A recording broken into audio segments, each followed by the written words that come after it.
ہمارے معاشرے کے اندر یہ ساری چیزیں اب نوجوانوں کے اندر بہت تیزی سے گھر کرتی چلی جا رہی ہیں۔ جیسے ہی کسی کے یہاں بچہ پیدا ہونا تو یہ چاہیے تھا کہ 7ویں دن اس کا عقیقہ کیا جاتا، لیکن کیا نام رکھتے ہیں کہ ختنہ کی رسم کرانی ہے۔ نام ختنہ کی رسم رکھ کر محلے والوں کو بلائیں گے اور کھانے پکوان بھی سب کچھ تیار کریں گے اور اس کی ختنہ کرا دیں گے، سب کچھ کرا دیں گے۔ ہونا تو یہ چاہیے تھا کہ اس کا عقیقہ کیا جاتا، آپ نے اس کا نام بدل کر کے دوسرا رکھ دیا جو غیر مسلموں کا طریقہ ہے۔ اس سے آپ کو بچنا چاہیے تھا اور مسلمان اس سے نہیں بچ رہا ہے۔ تو بتاؤ مسلمان ان ساری چیزوں کے اندر جب پیسہ خرچ کرے گا تو کیا اللہ کی یہاں پوچھ تاچھ نہیں ہوگی؟ اللہ کی یہاں ضرور پوچھ تاچھ ہوگی۔ اسی طریقے سے جب بچہ آپ کا بڑا ہوگا یا آپ خود بھی ہیں اس کے اندر آپ جنم دن مناتے ہیں، بتاؤ یہ جنم دن منانا کس کی پیداوار ہے؟ یہ مسلمانوں کی پیداوار ہے، یہ مسلمانوں کے طریقے نہیں ہیں۔ یہ مسلمان آج نوجوان زیادہ تر اس کے اندر مبتلا ہیں۔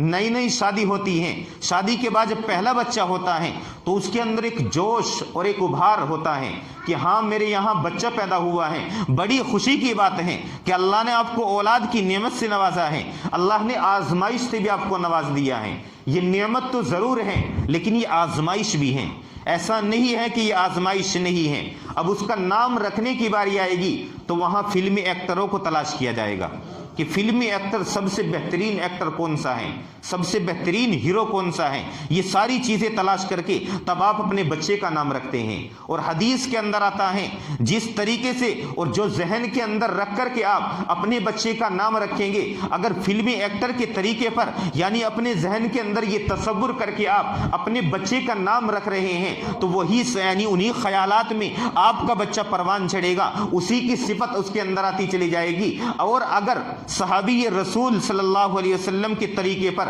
چل کر کے آپ کسی صحابی کے نام پر نام رکھتے ہیں تو ہو سکتا ہے کہ میدان محشر میں صرف اسی وجہ سے آپ کی اور آپ کے بچے کی مغفرت ہو جائے کہ آپ نے کیا سوچ کر نام رکھا تھا کہ میں نے ابو بکر صرف اس وجہ سے نام رکھا ہے کیونکہ آپ علیہ الصلوۃ والسلام کے سب سے بہترین ساتھی اور سب سے مخلص ساتھی حضرت ابو بکر صدیق رضی اللہ عنہ تھے۔ یہ سوچ کر اگر آپ اپنے بچے کا نام رکھ رہے ہیں تو سمجھ لیجئے کہ ہو سکتا ہے وہی ساری صفات اس بچے کے اندر پیدا ہو جائے۔ تو یہ ساری چیزیں اپنے ذہن کے اندر رکھ کر آپ اپنے بچے کا نام رکھیں۔ جب آپ کا بچہ 1 سال کا ہو جائے تو آپ اس کی طرف سے صدقہ کیا کریں، تھوڑا سا آپ صدقہ نکال دیا کریں کہ ہاں میرا بچہ خیر و عافیت کے ساتھ 1 سال کا پروان چڑھ چکا ہے، 1 سال کا ہو چکا ہے، حالانکہ 1 سال اس کی زندگی میں سے کم ہو چکا ہے۔ جیسے جیسے وہ بڑھتا جائے گا ایسا نہیں ہے کہ اس کی زندگی کے سال بڑھتے جائیں گے، اب سال کم ہوتے جائیں گے۔